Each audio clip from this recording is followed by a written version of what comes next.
Hello दोस्तों, कैसे हैं आप सभी लोग। I hope you all are doing great. दोस्तों, स्वागत है आप सभी का आपके अपने चैनल ऑब्जेक्टिव्स मेनिया में। हमारी आज की इस वीडियो में हम कवर करने वाले हैं अप्रैल मंथ के मोस्ट इंपॉर्टेंट करंट अफेयर्स। तो चलिए हमारी वीडियो शुरू करते हैं।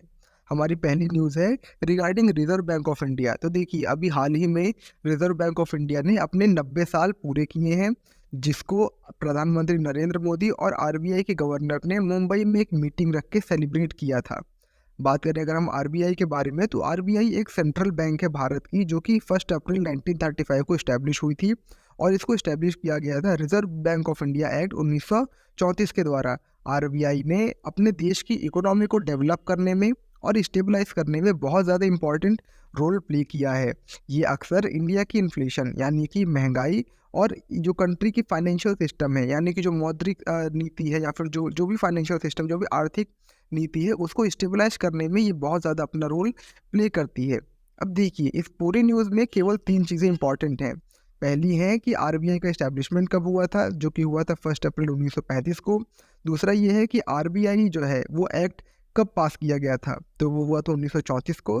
और तीसरा ये है कि किसने अभी हाल ही में मीटिंग अटेंड की थी आरबीआई के 90 ईयर्स पूरे होने की खुशी में, तो वो है प्रधानमंत्री नरेंद्र मोदी ने। चलिए हमारी अगली न्यूज़ है रिगार्डिंग सोलर सर्च। तो अभी हाल ही में इंटरनेशनल एनर्जी एजेंसी, जिसे आईईए भी कहते हैं, उसने एक clean energy transition programme establish किया था, जिसको सीईटीपी भी कहा जाता है। और उस सीईटीपी ने अपनी एनुअल रिपोर्ट सबमिट करी है 2023 की। अब देखिए, इस पूरी न्यूज़ में आपको ये नहीं ध्यान देना है कि सीईटीपी किसने इस्टेब्लिश किया था। ये सब आपसे कभी एग्जाम में नहीं पूछेगा। आपसे एग्जाम में सिर्फ क्वेश्चन पूछेगा सीईटीपी के रिगार्डिंग। तो चलिए देखते हैं कि आखिर ये सीईटीपी होता क्या है। तो सीईटीपी जो है वो इंटरनेशनल एनर्जी एजेंसी ने 2017 में लॉन्च किया था। ये बेसिकली एक प्रोग्राम है जो कि इसके द्वारा लॉन्च कराया गया था। सीईटीपी का मेन काम ये है कि वो पूरे विश्व स्तर पर साफ एनर्जी यानी कि क्लीन एनर्जी का ट्रांसफॉर्मेशन कर सके। इसका मुख्य उद्देश्य है किसी भी देश को इतना ज़्यादा सक्षम बना देना कि वो अपने देश के लिए क्लीन एनर्जी को खुद उत्पादित कर सके और उसका वितरण भी कर सके। और आईईए ये सारी की सारी चीज़ें ग्लोबल लेवल पे करना चाहता है, यानी विश्व लेवल पे ये सब चीज़ें करना चाहता है। अब देखिए, इस पूरी न्यूज़ में आपको याद रखना है कि आईईए किस फॉर्म को इस्टेब्लिश किया था, जिसका आंसर होगा सीईटीपी। आईईए ने कब उसे इस्टेब्लिश किया था, जो कि होगा 2017। यही 2 चीज़ें आपको पूरी न्यूज़ में याद रखनी है। हमारी अगली न्यूज़ है वाइब्रेंट विलेज प्रोग्राम। अब देखिए, हमारे भारत की फाइनेंस मिनिस्टर निर्मला सीतारमन ने इंटरिम बजट स्पीच 2024 में बोला है कि हम एक वाइब्रेंट विलेज प्रोग्राम नाम की स्कीम लॉन्च करेंगे, जिसका मुख्य उद्देश्य होगा कि वो ऐसे इलाके जहां पर अच्छे से डेवलपमेंट नहीं हुआ है, वहां पर लोगों का डेवलपमेंट किया जा सके और वहां के लोगों का लिविंग स्टैंडर्ड को सिग्निफिकेंटली इम्प्रूव किया जा सके। ये ऐसे रीजन्स होने वाले हैं जो या तो अंडर डेवलप्ड हैं, यानी कि बहुत ज़्यादा डेवलप नहीं हुए हैं, या तो ऐसे रीजन्स होंगे जो कि बॉर्डर विलेजेस हैं, यानी कि सीमा पर होने के कारण जिनका विकास नहीं हो पाया है। टोटल 2962 ऐसे विलेजेस को, ऐसे गाँव को आइडेंटिफाई किया है जिनमें ये स्कीम लागू की जाएगी। अब देखिए, इसमें इंपॉर्टेंट ये है कि वाइब्रेंट विलेज प्रोग्राम को किसने लॉन्च किया था, या फिर उसको जो पारित किया था वो किसने किया था, किसने सभा में बोला था, तो वो थी निर्मला सीतारमन। और दूसरा इंपॉर्टेंट रहेगा कि ये कब तक कंटिन्यू रहेगा, तो इसका आंसर होगा 2025 से लेकर 2026 तक। और एक और ये चीज़ इंपॉर्टेंट रहेगी कि कितने बॉर्डर विलेजेस को इसमें एलोकेट किया गया है, और उसका आंसर होगा 2962 बॉर्डर विलेजेस को। हमारी अगली न्यूज़ है रिगार्डिंग साइबर स्लेवरी। तो देखिए, साइबर स्लेवरी की न्यूज़ जानने से पहले आपको समझना होगा कि आखिर साइबर स्लेवरी होती क्या है। तो साइबर स्लेवरी एक ऐसी कंडीशन होती है जिसमें किसी भी इंडिविजुअल या फिर किसी भी इंसान का डिजिटली हैरेसमेंट किया जाता है, यानी कि उनसे ऐसा कोई काम कराया जाता है टेक्नोलॉजिकली जो कि वो नहीं करना चाहते हैं, बाई ब्लैकमेलिंग या फिर किसी भी और तरीके से उनको डिजिटली क्या कहते हैं उसको ब्लैकमेल किया जाता है ताकि वो उस काम को कर सकें। बात करें अगर हम साइबर स्लेवरी के बारे में, तो मिनिस्ट्री ऑफ एक्सटर्नल अफेयर्स यानी एमईए ने कुछ इंडियंस को कंबोडिया से रेस्क्यू किया गया है, और उन इंडियंस को इसी साइबर स्लेवरी के काम में लगाया गया था। हमारी अगली न्यूज़ है रिगार्डिंग डॉक्टर भीमराव अंबेडकर। तो अभी हाल ही में डॉक्टर बाबा साहब अंबेडकर का 133rd बर्थडे मनाया गया था। वहीं अगर हम वहीं अगर हम बात करते हैं डॉक्टर बाबा साहब अम्बेडकर के कुछ मोस्ट इंपॉर्टेंट वर्क्स की या फिर उनसे रिलेटेड कुछ मोस्ट इंपॉर्टेंट फैक्ट्स की, तो पहला तो ये है कि उन्होंने 1924 में एक एसोसिएशन इस्टेब्लिश करी थी जिसका मेन काम था कि जो डिप्रेस्ड क्लासेस हैं, यानी कि जो दबे हुए और पिछड़े वर्ग के लोग हैं, उनका अपलिफ्टमेंट किया जा सके बाई एजुकेटिंग देम, यानी उनको शिक्षा देकर उनका किसी भी तरह से हम डेवलपमेंट कर सके। डॉक्टर बाबा साहब अम्बेडकर ने बहिष्कृत हितकर्मी सभा का भी स्थापना की थी, उसको भी उन्होंने इस्टेब्लिश किया था। और इन्होंने महासत्याग्रह जैसे सत्याग्रह को भी लीड किया था महात्मा गांधी के साथ, जो कि इन्होंने किया था 1927 के द्वारा। अब देखिए, आपसे क्वेश्चन एग्जाम में क्वेश्चन यही पूछेगा कि महासत्याग्रह किसने इस्टेब्लिश किया था, फिर किसने लॉन्च किया था, कब किया था महासत्याग्रह लॉन्च, और आखिर इन्होंने ऐसी कौन कौन सी एसोसिएशन इस्टेब्लिश करी थी। और आपके ऑप्शन में दे देगा कोई भी एसोसिएशन जिसमें आपका आंसर होना चाहिए for welfare of depressed classes.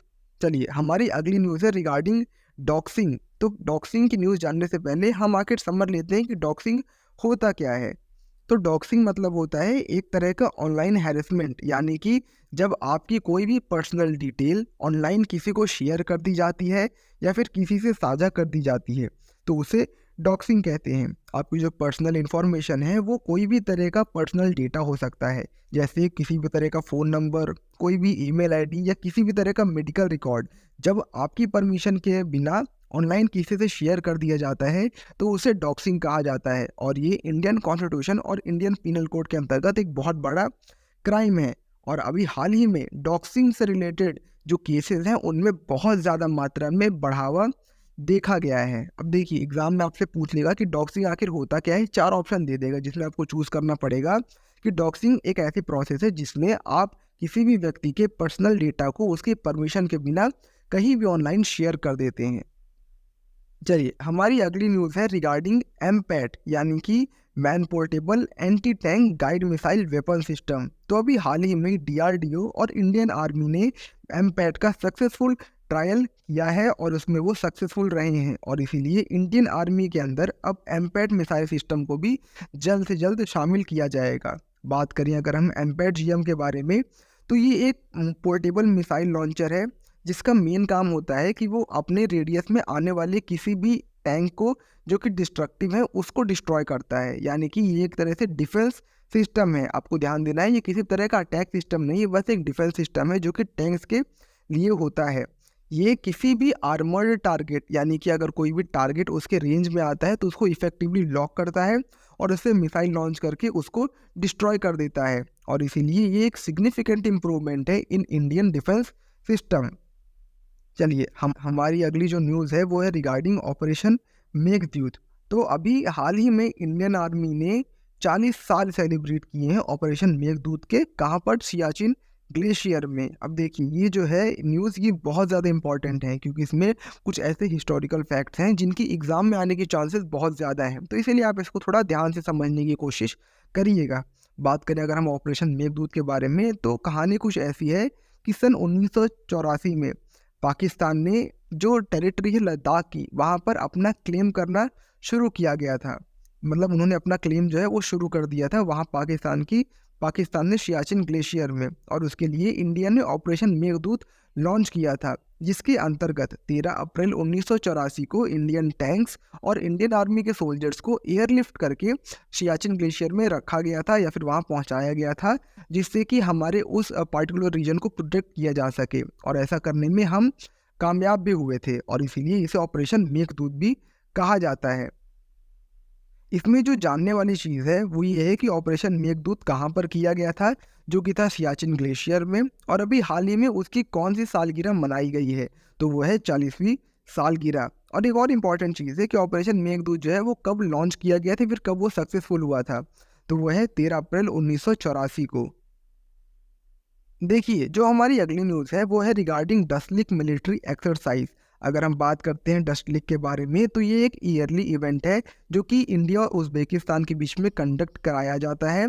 ये इस साल 15 से 20 अप्रैल 2024 के बीच में तमीज़ नाम की जगह पे कराया गया था, जो कि उज़्बेकिस्तान में है। इसका मेन एम होता है कि वो जो टेक्निकल और प्रोसीजरल स्ट्रेंथ है किसी भी नेशन की आर्मी के बीच में उसको और ज़्यादा मजबूत कर सके। अगर हम बात करें डसलीक की, तो ये एक मिलिट्री एक्सरसाइज होती है, ये जॉइंट मिलिट्री एक्सरसाइज होती है जिसमें दो नेशन अपनी आर्मी को अच्छे से कोऑर्डिनेट करके एक दूसरे के साथ लड़ने तो नहीं पर यू कैसे प्रैक्टिस करने भेजते हैं, ताकि वो दोनों एक दूसरे से कुछ ना कुछ सीख सकें और अपने आर्मी के रिलेशन को सुधार सकें। आपको ध्यान देना है इसमें, देखिए इसमें 3 चीज़ें ध्यान देने लायक हैं, 3 से 4 चीज़ें। पहला तो ये है कि ये कौन सा एडिशन है, यानी कि ये 5वां एडिशन है इंडिया और उज़्बेकिस्तान के बीच की। ये जो जॉइंट मिलिट्री एक्सरसाइज है ये इसका 5वां एडिशन है। ये कब करा गया था, तो ये 15 से 20 अप्रैल के बीच में करा गया था। सबसे इम्पोर्टेंट ये है कि वो कहाँ करा गया था, तो वो है तमीज़ में, जो कि उज़्बेकिस्तान में है। हाँ, देखिए हमारी जो अगली न्यूज़ है वो है रिगार्डिंग वर्ल्ड क्राफ्ट सिटीज़। तो देखिए श्रीनगर जो हमारा ये श्रीनगर है, जिसे उसकी unique high quality craft work के लिए जाना जाता है, वहाँ की कलाकारी के लिए जाना जाता है, उसे वर्ल्ड क्राफ्ट सिटीज़ के लिस्ट में डाला गया है अभी रिसेंटली। बात करें अगर हम वर्ल्ड क्राफ्ट सिटीज़ की, तो इसे 2014 में वर्ल्ड क्राफ्ट काउंसिल ने इस्टेब्लिश किया था। इसका मेन उद्देश्य ये था कि किसी भी वर्ल्ड के किसी भी नेशन में अगर कोई भी ऐसा पार्टिकुलर रीजन है जहाँ पर क्राफ्ट से रिलेटेड बहुत ज़्यादा सिग्निफिकेंटली डेवलपमेंट होते हैं, या फिर अगर वहाँ का क्राफ्ट बहुत ज़्यादा एक्स्ट्रा ऑर्डिनरी है, तो फिर उस पार्टिकुलर जगह को एक्नॉलेज करने के लिए, उसको हाईलाइट करने के लिए इसका इस्टेब्लिशमेंट किया गया था। और इसमें अभी रिसेंटली श्रीनगर को ऐड किया गया है। पूरी न्यूज़ में आपको ध्यान देना है कि कौन सी सिटी है जिसे इस्टेब्लिश किया गया था, तो वो होगी श्रीनगर। इसे लॉन्च कब किया गया था, यानी वर्ल्ड क्राफ्ट सिटीज़ को लॉन्च कब किया गया था, तो वो होगा 2014 में। और इसका मेन उद्देश्य क्या था, तो गवर्नमेंट का सपोर्ट है उसको हासिल करना, और इनोवेशन और टूरिज़्म जो है उसको प्रमोट करना, ताकि किसी भी नेशन का डेवलपमेंट सिग्निफिकेंटली बट ग्रेजुअली किया जा सके। तो इसी के साथ हमारी आज की वीडियो यहीं खत्म होती है। मैंने आपको टॉप 10 से 15 मोस्ट इंपॉर्टेंट करंट अफेयर्स पूरे अप्रैल मंथ के बता दिए हैं। आप इनको अच्छे से ध्यान दीजिएगा और अच्छे से समझ लीजिएगा। चलिए मिलते हैं अगली वीडियो में, तब तक के लिए जय श्री राम।